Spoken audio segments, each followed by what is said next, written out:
विनायक राऊतांची सुद्धा यामध्ये काही चूक असं म्हणता येणार नाही. फक्त एवढंच केलं पाहिजे होतं की आमच्या या कोकण विधान परिषदेमध्ये 3 शिवसेनेचे नेते आहेत. त्यांनी एकदा आमची तिथल्या नगरसेवकांची बैठक लावली पाहिजे होती आणि उमेदवारासंदर्भात चर्चा केली पाहिजे, म्हणजे आणि कोण इच्छुक आहे ते कळले असते.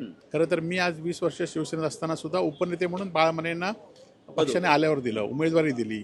माझा मिलिंद नार्वेकरांना विचारलं पाहिजे की त्यांना सांगून त्यांनी उमेदवारी मागे घेतली.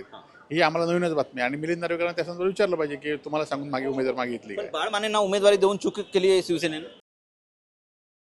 नमस्कार, महाराष्ट्र टाइम्समध्ये आपल्या सर्वांचं स्वागत आहे. रायगड, रत्नागिरी, सिंधुदुर्ग विधान परिषदेची स्थानिक स्वराज्य संस्थेची निवडणूक फार गाजली. त्यामध्ये बाळ माने यांनी माघार घेतल्याच्या नंतर अनिकेत तटकरे यांचा विधान परिषदेवर जाण्याचा मार्ग मोकळा झाला. या अनुषंगाने चर्चा करायला माझ्यासोबत माजी आमदार वैभव नाईक आहेत. नाईक साहेब, महाराष्ट्र टाइम्समध्ये तुमचं स्वागत आहे. कोकणातमध्ये नेमकं चाललंय तरी काय? बाळ माने भाजप पक्षात जातील असं एकंदरीत चित्र दिसतंय. अजूनही अधिकृत घोषणा झाली नाही, मात्र त्यांनी मातोश्रीवर गंभीर आरोप पण केले. खरं तर बाळ माने हे 2 वर्षापूर्वी शिवसेनेमध्ये आलेत आणि आल्या त्यांना तिथले विधानसभेचे अनेक इच्छुक उमेदवार होते आणि क्षमतेचे उमेदवार असताना सुद्धा ते 4 वेळा पराभूत होऊन सुद्धा त्यांना आम्ही उमेदवारी उद्धवजींनी दिली. आणि कालसुद्धा त्यांनी आमच्याकडे खरं तर संख्याबळ कमी होतं आणि संख्याबळ कमी असताना त्या ठिकाणी उमेदवार उभा करणं किंवा आज आपण बघित असाल की ज्या पद्धतीने लक्ष्मी दर्शन होतं आहे, त्यामुळे ही लढत होऊ शकत नाही ही वस्तुस्थिती आमच्या पण लक्षात होती. परंतु त्यांनी स्वतःहून उमेदवारी घेतली आणि एका जबाबदार म्हणजे जे माजी आमदार राहिलेत आणि जे 4 वेळा विधानसभेला उमेदवार राहिलेत, काल त्यांना उमेदवारी दिली, त्यांच्या सुनेला सुद्धा उमेदवारी नगराध्यक्ष दिली. अशावेळी त्यांनी उमेदवारी मागे घेणं हे पक्षाला अचानक हे होतं आणि त्यामुळे अशा उमेदवारांनी मागे घेणं आणि हे खरं तर लोकशाहीला घातक आहेच. परंतु आता विश्वास कोणावर ठेवायचा हा सुद्धा प्रश्न पक्षनेतृत्वावर झालेला आहे. त्याचबरोबर आपण बघितलं असाल की ज्या उमेदवारी मागे घेतल्यानंतरसुद्धा खरं तर आमच्यापेक्षा जे लक्ष्मी दर्शनासाठी महायुतीचे लोक इच्छुक होते, नगरसेवक, त्यांचा खरं तर भ्रमनिवार झाला आहे.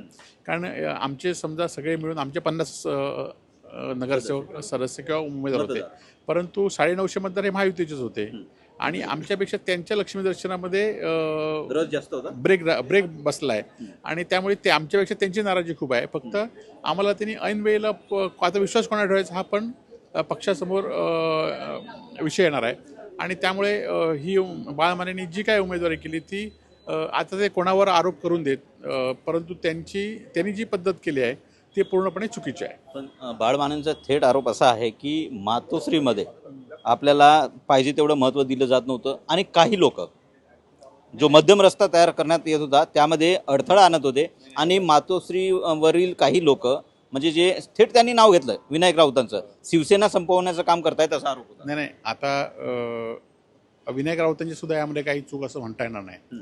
फक्त एवढंच केलं पाहिजे होतं की आमच्या या कोकण विधान परिषदेमध्ये 3 शिवसेनेचे नेते आहेत. त्यांनी एकदा आमची तिथल्या नगरसेवकांची बैठक लावली पाहिजे होती आणि उमेदवारासंदर्भात चर्चा केली पाहिजे, म्हणजे आणि कोण इच्छुक आहे ते कळले असते. परंतु आपण बघितलं असेल की त्यांची उमेदवारी जाहीर झाली. आज बाळा मानेंना पक्षाने काय नाही दिलं. खरं तर मी आज 20 वर्ष शिवसेनेत असताना सुद्धा उपनेते म्हणून बाळा मानेंना पक्षाने आल्यावर दिलं, उमेदवारी दिली. त्यांना त्यावेळची पक्षाच्या ऐपतीनुसार आर्थिक मदत केली, त्यांच्या सुनेला उमेदवारी दिली. असं असून त्यांनी आपल्याला कुठल्या तरी आपली जी भूमिका आहे किंवा आपली जी गद्दारी ती दाखवून जो काही उद्देश त्यांचा आहे तो करण्याचा ते प्रयत्न करतायत. परंतु आज सर्वसामान्य कोणाला विचारलं तर बाळ मानेंनी कशासाठी उमेदवारी मागितली हे सगळ्यांना माहिती आहे. पण लक्ष्मी दर्शन तुम्ही शब्द वापरलाय, त्या संजय राऊतांनी 25 कोटीची आकडा दिला, 20 कोटीचा पण आकडा दिला, बकरा हा शब्द पण वापरण्यात आला. नाही, त्यांना काय किती दर्शन झालं, किती पैसे मिळाले हा त्यांना माहिती आहे. परंतु जे मतदार होते त्यांचं मात्र लक्ष्मी दर्शन थांबलंय, त्यामुळे ते नाराज झालेत. त्याचा भविष्यात आम्हाला निश्चित कुठेतरी फायदा होईल. नाईक साहेब, थेट प्रश्न आहे. मुळात बाळ मानेंचा आक्षेप असा होता, त्यांचं थेट म्हणणं असं होतं उद्धव ठाकरे चांगलेच आहेत, जे संस्था चालवत आहेत किंवा शिवसेना चालवत आहेत ते चांगलंच काम करत आहेत, मात्र जे आजूबाजूचे जे लोक, जे राज ठाकरेंनी पण आरोप केले होते की विठ्ठलाभोवतीचे बडवे जे आहेत ते रोखतायत कामं करण्यासाठी. आता लक्षात घ्या की ही उमेदवारी बाळा मानेंनी स्वतः म्हणून घेतली आहे. आणि ती उमेदवारी त्यांनी मागे घेतली. ह्याच्यामध्ये आजूबाजूचा त्यांचा काय विषय नाही. मिलिंद नार्वेकरांना सांगून मी उमेदवारी मागे घेतली किंवा मातोश्रीच्या संपर्कात होतो असं त्यांचं म्हणणं होतं. नाही माझं मिलिंद नार्वेकरांना विचारलं पाहिजे की त्यांना सांगून त्यांनी उमेदवारी मागे घेतली. ही आम्हाला नवीनच बातमी आहे. आणि मिलिंद नार्वेकरांना त्या संदर्भात विचारलं पाहिजे की तुम्हाला सांगून उमेदवार मागे घेतली पण काय. बाळ मानेंना उमेदवारी देऊन चूक केली आहे शिवसेनेनं. नाही उमेदवारी आज ते आपण कसं म्हणू शकतो, कारण त्यावेळी उमेदवार म्हणून ते स्वतःहून झाले. ते आधी 2 महिन्यापूर्वी ह्याच्यामध्ये होतेच, म्हणजे शिवसेनेमध्ये विधानसभेचे उमेदवार होते. अशा माणसांना आता उमेदवारी देणं ही आमची काय चूक होऊ शकते. रायगडमध्ये दुसरा वाद पाहायला जो मिळतोय तो रायगड पालकमंत्री पदाचा आहे. दुसरीकडे एकंदरीतच जे सुरुवातीपासून आक्रमक होते पालकमंत्री पदावरून त्यांनी तलवारी म्यान केल्या आहेत. अनिकेत तटकरेंना आमदारपद देऊन पालकमंत्री पदासंदर्भात तह झाला असं म्हटलं जात आहे. नाही त्या महायुती संदर्भात नाही आता ही निवडणूक झालेली आहे, त्यामुळे भरत शेठना आता काय मिळेल हा प्रश्न पुढचा आहे. ओके. आमदार साहेब, वैभव नाईक साहेब, दुसरा मुद्दा असा होता, अँटी करप्शनच्या जाळ्यामध्ये तुम्ही अडकलाय अशी बातम्या येत आहेत किंवा अशा बऱ्याच माध्यमांमध्ये चर्चा आहेत. नेमकं वस्तुस्थिती काय आहे कृपया सांगा. नाही, खरं तर 2022 पासून माझी चौकशी सुरू आहे आणि या चौकशीला जी काय माहिती असेल ती आपण दिलेली आहे.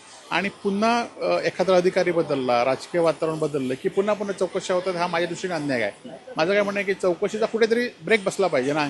आज कोर्टात जाईल हा विषय नंतर आहे, परंतु कोर्टही तसं करतं आणि हे चौकशी करायला एका एखादी कोणी तक्रार केली त्याची चौकशी व्हायला 4-4, 5-5 वर्ष लागतात. हे काय म्हणजे कायद्यासाठी सुद्धा योग्य नाही आणि आमच्यासाठी सुद्धा योग्य नाही. वारंवार चौकशीला बोलवणं म्हणजे दबाव वाढवणं असं आहे. एकंदरीत महायुतीचे नेते काहीतरी दबाव वाढवण्याच्या प्रयत्नात आहेत. अदृश्य शक्ती काम करते असं काय सांगता येत नाही, परंतु अधिकारी बदलले की चौकशा पुन्हा होतात, ह्या पूर्णपणे चुकीचं आहे. कोकणामध्ये आलबेल आहे असं म्हणता येईल. नाही, कोकणामध्ये आता संघटनेची ताकद वाढवण्याच्या दृष्टीने आमचे प्रयत्न सुरू आहेत. धन्यवाद आमच्याशी संवाद साधल्याबद्दल. मी कुमार टेंबरे, महाराष्ट्र टाइम्स ऑनलाईन, मुंबई.